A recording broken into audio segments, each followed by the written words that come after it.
Y a las 7:59 de la mañana estamos de regreso ahora para conversar con el congresista Javier Bedoya de Vivanco, que es el autor de esta ley, que la prensa efectivamente llama mordaza porque tenemos reservas con ella. Magnífico.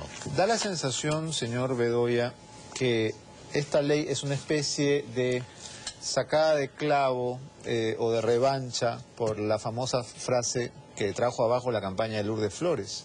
Es decir, Lourdes Flores dijo lo que todos recordamos que dijo y que no se puede decir en este horario, por una grabación, ¿no es cierto?, subrepticia, que en criterio de usted no debió ser difundida. ¿Cómo nos convencería de que esta ley no es un poco la moneda del vuelto? No tengo, buenos días, en primer lugar. No tengo que convencerlo de ello, porque en efecto así es. La idea de presentar este proyecto de ley nace gracias a la campaña de Jaime Bailey, a quien deben ustedes los periodistas agradecer por esta norma. Gracias, Jaime. Así es, a él se lo deben. Entonces, sí, es un tema que estaba flotando en el ambiente, pero que me decidí a plasmarlo como proyecto en ese entonces. No prosperó en el Congreso anterior y lo reiteré en este Congreso y ha sido aprobado por 99 votos a favor. Sí, abrumadoramente, claro. 4 abstenciones y un voto en contra. Los congresistas van a sobrevivir con más facilidad. Y no, van a nadar con más comodidad ahora. No, es que no, Beto, es que lo que quiero que la gente entienda, porque yo comprendo que los periodistas puedan tener reticencias respecto de este proyecto, todavía no está promulgado por el presidente, y tengan cierto temor, por lo menos tengan la convicción que en mi intención no ha estado una ley persecutoria de los periodistas ni atentatoria contra la absoluta e irrestricta libertad de prensa, sino básicamente es una ley que tiene como horizonte y como objetivo garantizar el derecho a la intimidad de las personas. Claro, pero si usted nos dice esa ley se la tienen que agradecer a Jaime Bailey, suena como que ustedes, los congresistas, son los castigadores, ¿no? Y los periodistas somos los chicos malcriados. Beto, permíteme que te interrumpa. Durante muchos meses, y le consta a la opinión pública, públicamente solicité a los medios que se hicieran el autocontrol, que adoptaran medidas que impidieran que este tipo de cosas continuaran. No hicieron caso. Entonces procedí a presentar el proyecto. Pero una vez más, usted no es el director del colegio, señor No, Bedoya. así es. Fue una iniciativa. Yo le advertí a los periodistas, no me hacen caso. Le pedí a los periodistas. Advertí. Me rectifico entonces. Le pedí a los periodistas que aplicaran el control interno para evitar tener que ir a un control legal. Pero acá lo que yo estoy protegiendo es fundamentalmente el precepto constitucional que dice que toda persona tiene derecho al honor y a la buena reputación, a la intimidad personal y familiar, así como a la voz y a la imagen propia. No es una ley mordaza, no es una ley que va a impedir que los periodistas cumplan a cabalidad su función fiscalizadora y que denuncien los actos de corrupción, que descubran quien quiera sea el autor. Porque si usted revisa bien, y cuando se promulgue la ley espero que la gente lo pueda leer, el proyecto es claro al señalar en la parte final del artículo que se ha modificado, que es el 162 de la Constitución, que están exentos de responsabilidad la difusión de comunicaciones que tuvieran un contenido delictivo perseguible por acción penal pública o que contravengan el ordenamiento legal vigente, traducido a términos de común entendimiento. El típico caso de los Vladivideos, que permitieron poner en evidencia y todos ellos ilegalmente filmados. Bueno, objeto del espionaje, claro. ¿Ya? Pero difundidos por la prensa y ponían en evidencia el grado de corrupción a la que se había llegado. Cuando lo que se está entonces es denunciando actos cuyo contenido es un contenido penal o va contra la ley, el periodista, el medio que difunde eso, no tiene responsabilidad alguna. Pero cuando, sobre pretexto de la libertad de prensa, se inmiscuyen en la vida privada, en la intimidad de las personas, para que se difundan cosas que carecen de contenido penal susceptible de ser denunciado, entonces sí están violando la intimidad de las personas, de las familias, claro, su derecho al honor. El asunto aquí está en que hay un montón de cuestiones políticas, éticas, morales, que la prensa también discute. La prensa no solamente discute lo que es delito y lo que no es delito. En muchos casos las autoridades son puestas en tela de juicio por su conducta pública o privada, a pesar de que no hayan cometido directamente delitos. Entonces, lo que nos está diciendo ahora es que es necesario que haya un delito flagrante, ¿no es verdad? Que el video o el audio registre un delito flagrante, un acto de corrupción, un robo, una inmoralidad, no está en tela de juicio. Si es un hecho delictivo, no está entre los juicios, puede pasarse sin ningún problema. Pero lo que los medios tienen que entender es que una persona, aun cuando sea una persona pública por sus actividades, también tiene derecho a la privacidad, a la intimidad. Y esa es la línea delgada que ustedes no distinguen. Déjeme hacer, algunos la distinguimos, déjeme hacer un consejo televisivo. Su cámara es aquella, usted está mirando la cámara. Correcto. Que no lo está enfocando. Bueno. Entonces, está apareciendo de perfil. Actúo naturalmente. Sí, es la de ella. Bien, entonces, la conversación de Lourdes Flores, airada, fastidiada, molesta o en un mal día, que fue aireada por Jaime Bailey, en este momento terminaría con Jaime Bailey en la cárcel. Sí. Por poner un ejemplo cualquiera. También precisemos eso también, Beto. Si lees el artículo aprobado, lo que dice es: el que indebidamente interfiere, escucha. Hasta ahí es el texto actualmente vigente, ¿ah? Y yo eso no lo he inventado. Bien. Mi agregado es: o difunde, ese es mi agregado. Una comunicación privada será reprimida con pena privativa de libertad no menor de 2 ni mayor de 4 años. Y sabemos que penas inferiores a 4 años no son penas efectivas. Entonces tampoco no me dramaticen con que estoy metiendo a la cárcel a los periodistas. No dramatizo. Lo que pasa es que, digamos, insisto, hay asuntos de interés público que no necesariamente involucran delitos, como por ejemplo que un candidato presidencial en una conversación privada hable de cuestiones que lo pinten como una persona inmoral.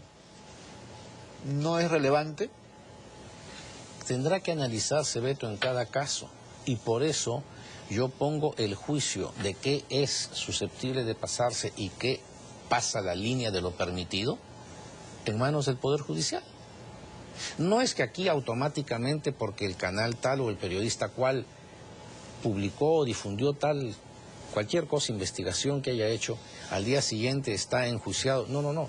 Esto en todo caso, si quien se siente afectado denuncia, esto va entonces al Poder Judicial y será el juez el que determinará si era una cosa de interés nacional, si era algo que realmente estaba exento de responsabilidad dentro de lo que el mismo precepto que hemos aprobado establece. Ahora, que quede claro que estamos hablando de quienes difunden, no dice nada de quienes graban. No, es que eso sí está previsto en la primera parte.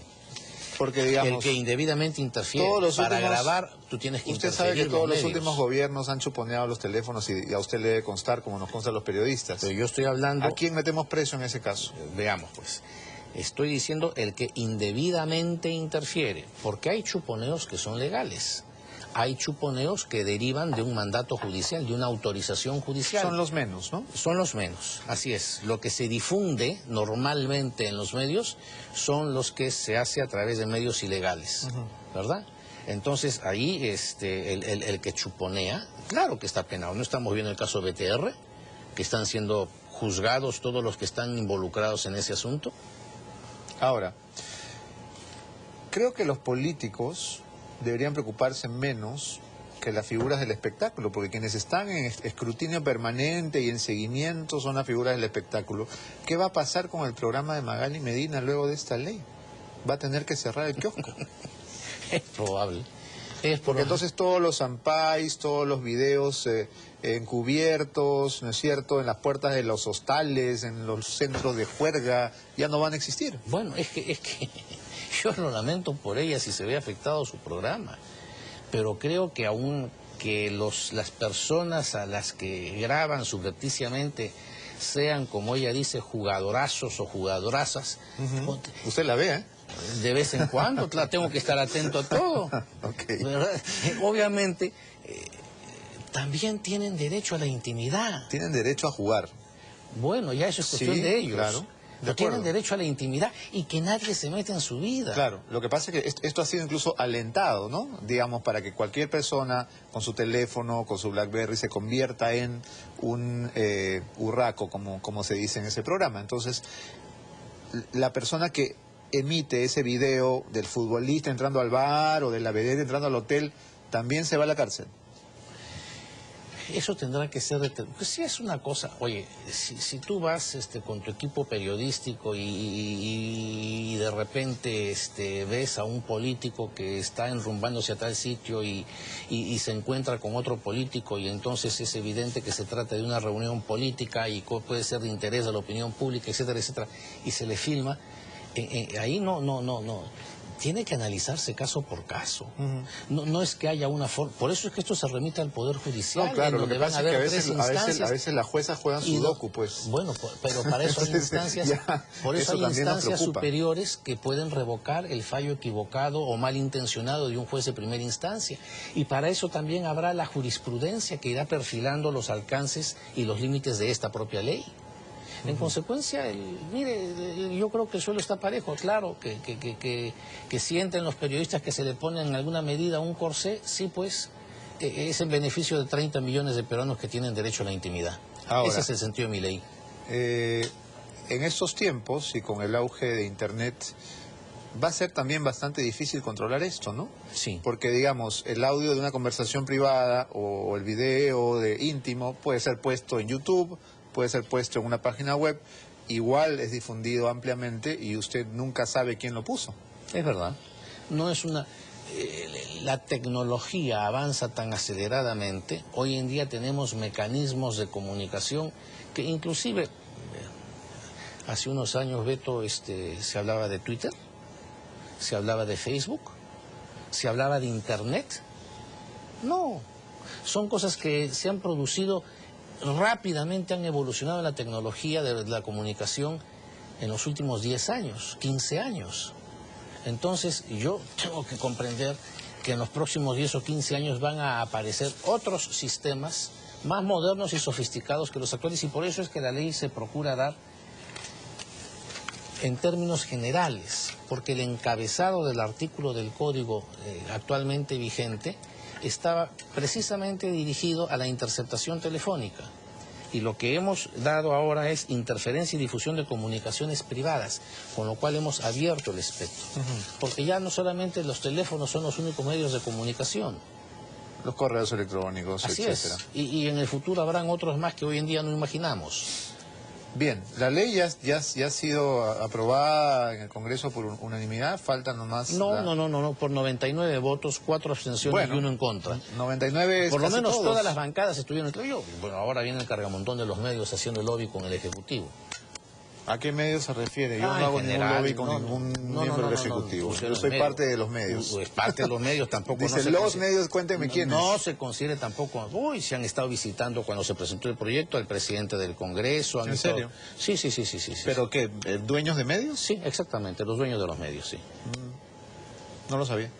Sí, estoy hablándole hace 2 meses. Y cuando veíamos el informe, usted comentaba las declaraciones del presidente del Congreso, que dijo que iba a consultar con el Ministerio Público, y esto le pareció a usted insólito. ¿Por qué? No, lo que pasa es que en las declaraciones del presidente ayer, el presidente del Congreso, el doctor Abugataz, mencionaba que en virtud de esta ley, ahora los periodistas, para evitar incurrir dentro de la ley, sería bueno que antes de publicar algo consulten con un fiscal o un juez. Bueno, yo lo que creo es que ha querido graficar un poco la intención de que se asesoren bien antes de difundir algo. Obviamente no puede ser a un fiscal ni a un juez. Los fiscales y los jueces no son consultores de los periodistas ni de nadie. Usted puede consultar y pedir opinión legal de un abogado, pero no puede pedirle a un juez o a un fiscal. El fiscal investiga y acusa, y el juez juzga y sentencia. No son consultores del público. Bien, vamos a pasar a otro tema que también está en los diarios del día de hoy. Usted se ha referido al caso del Estadio Nacional, en el cual, de acuerdo a su particular análisis, se está produciendo una ruptura del orden constitucional, y el hecho de que el Ministerio del Interior haya permitido un partido que había sido cuestionado por la alcaldesa de Lima, que es la cabeza del sistema de defensa civil, constituye un primer campanazo de un gobierno autoritario. Exacto, eso lo denuncié en esos términos ayer temprano al inicio de la sesión de Congreso, cuando tomé conocimiento que el partido se había llevado a cabo en el Estadio Nacional, respecto del cual la autoridad competente para dar el pase a que se llevara a cabo allí el evento, que es la Municipalidad de Lima, mantenía sus observaciones y su prohibición. Acá lo que yo he dicho es que se está repitiendo lo que era como en los típicos casos de las peores dictaduras, en donde los municipios no tenían origen popular, no eran elegidos, sino designados a dedos por el Ejecutivo y normalmente por el Ministerio de Gobierno, como se llamaba en ese entonces, a lo que hoy en día es el Ministerio del Interior. Ministerio en donde la Dirección de Gobierno Interior era la que se encargaba de manejar a los municipios, nombrar a los alcaldes y regidores en todo el país. Es decir, que si la alcaldesa Villarán decía no se hace el partido, no se hace, y se acabó. La Municipalidad de Lima, basado en informes del INDECI, dijo que el Estadio Nacional no reunía las condiciones para un partido de fútbol. Ante esto, las personas, los equipos de fútbol involucrados y la Federación de Fútbol recurren al Ministerio del Interior como instancia superior a los municipios, cosa inaceptable. Y la Dirección de Gobierno Interior da la autorización, pasando por encima de la autoridad municipal. Entonces, esto sí es una ruptura del orden constitucional. Esto sí es inaceptable. Y lamento mucho que ni el municipio de Lima ni la Asociación de Municipalidades hayan expresado palabra alguna en defensa de sus fueros y de su autonomía.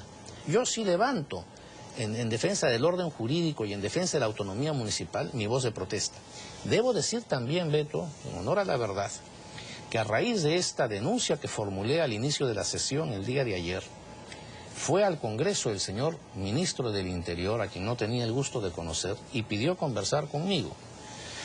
Y me explicó la situación delicada en la que se encontraban, porque en la puerta del estadio se encontraban 25.000 hinchas con los boletos, con las entradas compradas, haciendo cola para ingresar.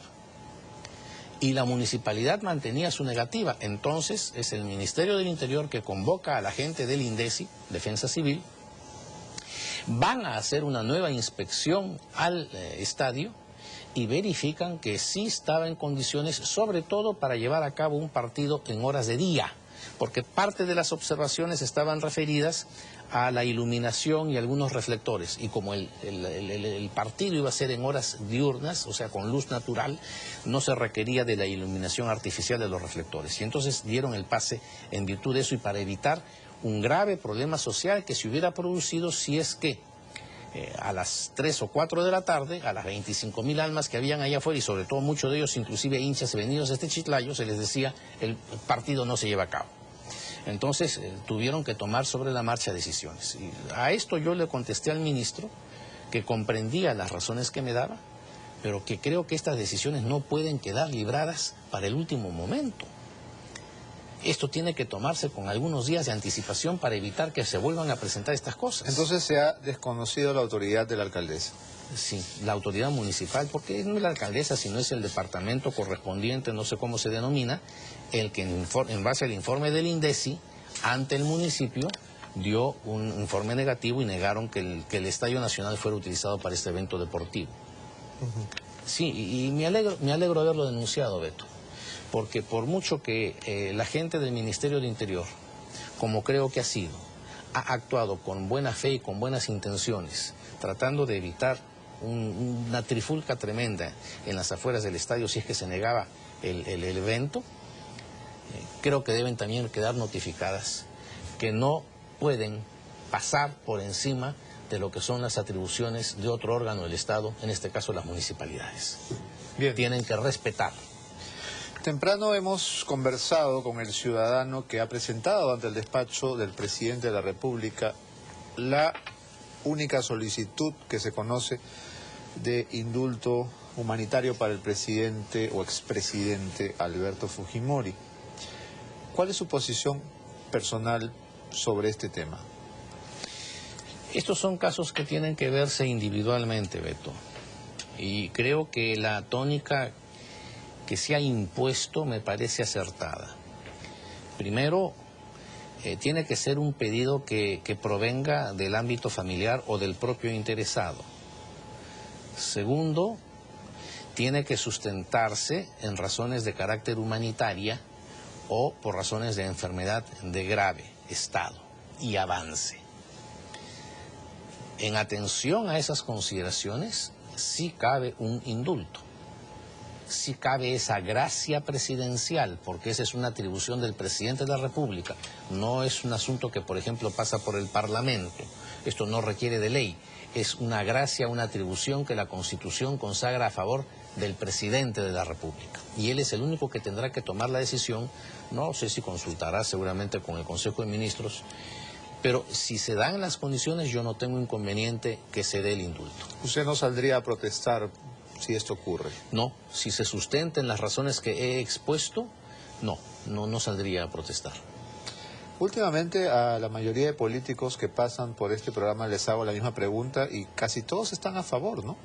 Salvo casos excepcionales, la mayoría. ¿Usted siente que, digamos, la sensación, por ejemplo, en el Congreso es de sí, acuerdo? yo creo que esta idea que estoy repitiendo, porque no es original mía, es una idea que ha ido sedimentando en el cuerpo social del país, en la clase política, ¿verdad? O sea, sí ha hecho carne. Y yo creo que la gente entiende razones. O sea, aquí no hay un afán de venganza, sino de hacer justicia. Y si las condiciones de quien está padeciendo la detención forzada indican un deterioro de su salud, un riesgo de su vida, yo creo que son razones atendibles para que se le conceda un indulto. Ahora, hace un rato también la vocera de Perú Posible, Carmen Omonte, señaló que esto produciría un resentimiento, ofendería a un sector de la población. ¿Usted lo siente así? Es probable que van a haber voces de protesta, es probable que van a haber gente descontenta, es probable, sobre todo, mucha gente que ha sido víctima de los actos de ese régimen sientan que no debiera concederse. Es un tema sin duda controvertido, Beto. Yo creo que en torno a esto no vamos a conseguir unanimidad, pero tienen que tomarse las decisiones cuando se llegue el momento. Y cuando llegue ese momento, probablemente la correlación de fuerzas en el Congreso cambiará. Es probable, es probable, hay muchos runrunes y comentarios en torno a eso.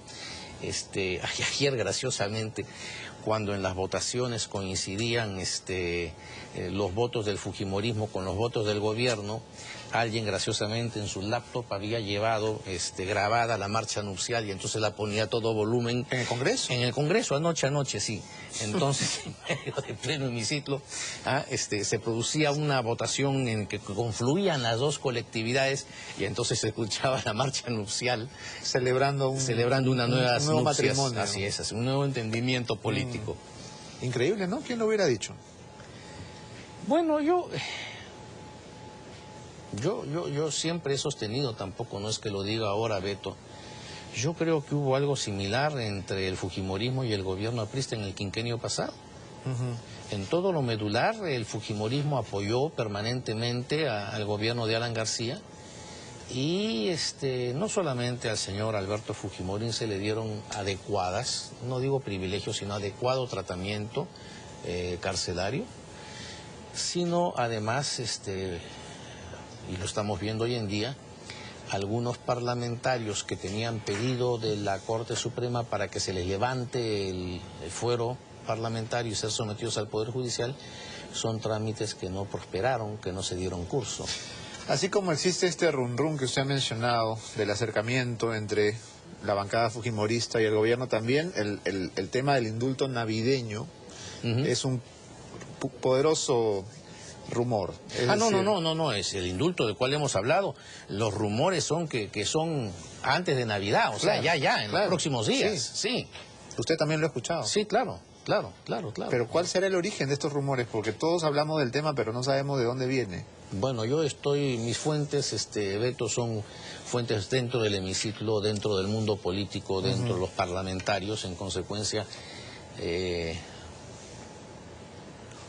es un ambiente muy cercano al cogollo. Al cogollo del poder. Así es. Bien, se nos ha acabado el tiempo. Muchas gracias, congresista Bedoya. Muchas gracias, Vivanco. siempre un gusto estar contigo. Igualmente. Vamos a dar pase ahora a Maricel Linares. Adelante, Maricel.